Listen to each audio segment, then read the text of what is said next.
NEET പരീക്ഷാ ക്രമക്കേടുകൾക്കെതിരെ സമരം നടത്തിവന്ന സോനം വാങ്ചുക് നിരാഹാരം അവസാനിപ്പിച്ചു. 26 ദിവസം നീണ്ട നിരാഹാര സമരമാണ് അവസാനിപ്പിച്ചത്. കേന്ദ്ര സർക്കാരുമായി നടത്തിയ ചർച്ചയിലാണ് സോനം വാങ്ചുക് നിരാഹാരം അവസാനിപ്പിച്ചത്. ഗുരുഗ്രാമിലെ മേദാന്ത ആശുപത്രിയിൽ വെച്ച് കേന്ദ്രമന്ത്രിമാരായ JP നഡ്ഡയുടെയും ജിതേന്ദ്ര സിംഗിന്റെയും സാന്നിധ്യത്തിലാണ് ഉപവാസം അവസാനിപ്പിച്ചത്. വാങ്ചുക്കും CJPയും ഉയർത്തിയ ആവശ്യങ്ങളിൽ കേന്ദ്ര സർക്കാർ രേഖാമൂലം ഉറപ്പു നൽകിയതിനെ തുടർന്നാണ് സമരം നിർത്തിയത്. എന്നാൽ ധർമ്മേന്ദ്ര പ്രധാൻ രാജിവെക്കണമെന്ന പ്രതിഷേധക്കാരുടെ ആവശ്യത്തിൽ കേന്ദ്രം ഉറപ്പു നൽകിയിട്ടില്ല. വാങ്ചുക് നിരാഹാര സമരം അവസാനിപ്പിച്ചതായും മന്ത്രിമാർ ആവശ്യമായ ഉറപ്പുകൾ നൽകിയതായും എക്സിലൂടെ വീഡിയോ സന്ദേശം പുറത്തിറക്കി.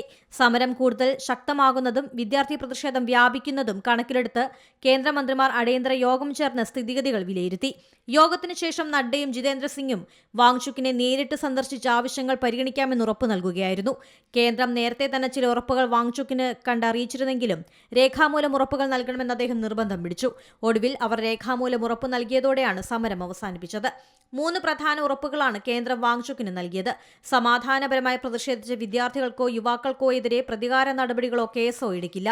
പരീക്ഷാ ക്രമക്കേടുകളെ തുടർന്ന് മരിച്ച വിദ്യാർത്ഥികളുടെ കുടുംബങ്ങൾക്ക് ആവശ്യമായ ധനസഹായം നൽകുന്നത് പരിഗണിക്കുമെന്നും ചോദ്യപേപ്പർ ചോർച്ച തടയുന്നതിനും വിദ്യാഭ്യാസ സമ്പ്രദായത്തിലെ പരിഷ്കാരങ്ങൾക്കായി നിയമനിർമ്മാണങ്ങൾ കൊണ്ടുവരുമെന്നും എന്നീ ഉറപ്പുകളാണ് കേന്ദ്രം നൽകിയത്.